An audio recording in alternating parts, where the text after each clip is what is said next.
ഇന്ന് അത്താഴത്തിന് ദോശയും ചിക്കൻ കറിയാണ് കേട്ടോ. അപ്പോൾ അത്താഴം കഴിഞ്ഞ് നിസ്കാരം കഴിഞ്ഞ് വേഗം ഉറങ്ങി. നാളെ മദ്രസയില്ലാത്തതോട് ലേറ്റായി എണീക്കാന്ന് വിചാരിച്ചത്. പക്ഷേ മോള് രാവിലെ തന്നെ വിളിച്ച് ടീം വിളിച്ചിരുന്നു. അപ്പോൾ ഇന്ന് നിസ്കാരം കഴിഞ്ഞ് ഞങ്ങൾക്ക് പീടികയിൽ പോകണ്ടായിരുന്നു. പീടികയിൽ പോയി കുറച്ച് സാധനങ്ങളൊക്കെ വാങ്ങി. പിന്നെ നേരെ സൂപ്പർ മാർക്കറ്റിൽ പോയി അവിടെ നിന്ന് കുറച്ച് സാധനങ്ങളൊക്കെ വാങ്ങി നേരെ വീട്ടിലെത്തിയപ്പോൾ കുറച്ച് ലൈറ്റായി പോയി. എല്ലാവരും ഉണ്ടാക്കി വെച്ചതുകൊണ്ട് ബ്രെഡ് വെച്ച് റോളും ഉണ്ടാക്കി. പിന്നെ മുട്ട വേറെ എന്തോ സ്നാക്സ് ഉണ്ടാക്കാൻ വേണ്ടി കുഞ്ഞു വെച്ച് കഴിഞ്ഞു. പിന്നെ സമയമില്ലാത്തതുകൊണ്ട് തന്നെ കടലപ്പൊടിയും സവാളയൊക്കെ ഇട്ടിട്ട് ബജ്ജി പോലെ ആക്കി വെച്ചിട്ട് സമയം 6:10 ആവാനായിട്ടുണ്ട്. പക്ഷേ അതിൽ 10 മിനിറ്റ് കൂടുതലാണെന്ന് സാരില്ല. എന്ത് ജ്യൂസ് ഉണ്ടായില്ല ഇന്ന് അത് നിർബന്ധം.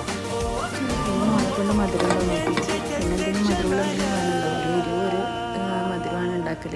അപ്പോൾ പിന്നെ മുട്ടയും പഴവും കൊണ്ടൊരു പോളയും റെഡിയാക്കി. പിന്നെ ബാങ്ക് കൊടുത്ത് നമ്മളെല്ലാവരും നോമ്പ് തുറന്ന്. അപ്പോഴത്തേക്കും മോൾ എണീച്ച് പിന്നെ ബത്തക്കില്ലേനും. അപ്പോൾ റഷിക്ക് പകരം ബത്തക്കും പിന്നെ ഷമാ ജ്യൂസ് കഴിച്ച്. അപ്പോൾ ഓക്കെ ബൈ.